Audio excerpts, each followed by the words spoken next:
गुलजार बेगम ने बहुत जोर दिया है, हमारा शुक्रिया अदा करना चाहती हैं, जानते हो?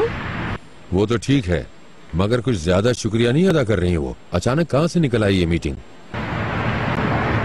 वो खुद चाह रही थी, तो क्या मैं मना कर देती ओनर? आज शाम 8 बजे तक इंतजार करेंगे। वो इतना जोर क्यों दे रही है कि शहरजाद को भी आना चाहिए? मुझे ये बात नहीं भूलती कि शहरजाद आपको पसंद नहीं है अम्मी। मैं काम में दूसरी चीजों को शामिल नहीं करती ओनर। शहरजाद बेगम और उसका चैरिटी का काम करना मुझे कबूल है और मैं अच्छी तरह जानती हूँ कि उन्होंने बहुत काम किया है, इसलिए तुम ऐसा न करो। ठीक है, मगर पहले शहरजाद से पूछना होगा। वो मना नहीं करेंगी तुम्हें? पता नहीं।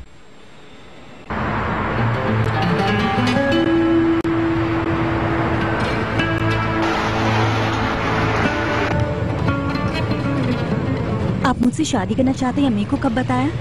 बहुत दिन हो गए। तो आपने मुझे क्यों नहीं बताया ओनर? हमें फुर्सत कब मिलती है झगड़ा करने से।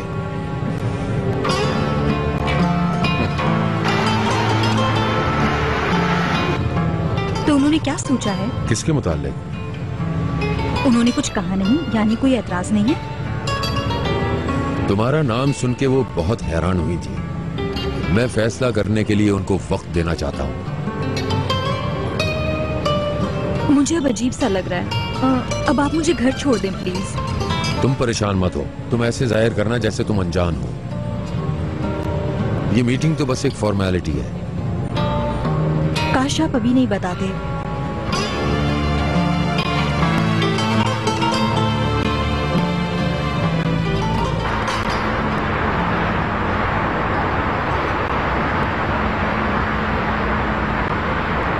गुलजार बेगम तुम लोगों को एक बार फिर शुक्रिया अदा करना चाहती थी। कोई बात नहीं, अगर मैंने कुछ किया है तो ये मेरे लिए फख्र की बात है।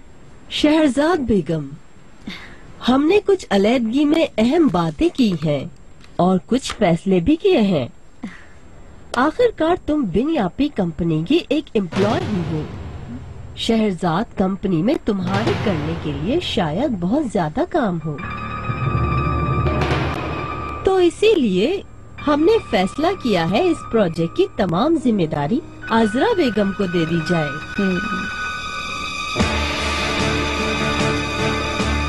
अम्मी जान, ये फैसला आपने मुझे बताए बगैर कैसे कर लिया? ओनर साहब प्लीज।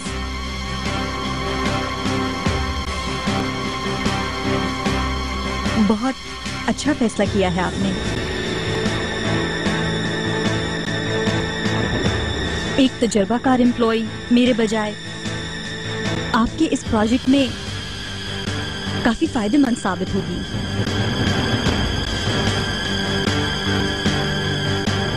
और अब आपके इस फैसले के बाद मेरा यहाँ रुकने का कोई फायदा नहीं है। खुदा हाफिज। एक मिनट शहरजाद, रुको। शहरजाद,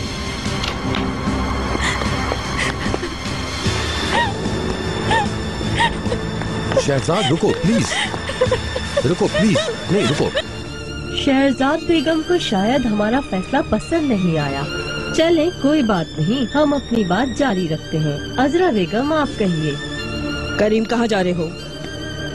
अजरा बेगम की बात नहीं सुनोगे करीम बेटा?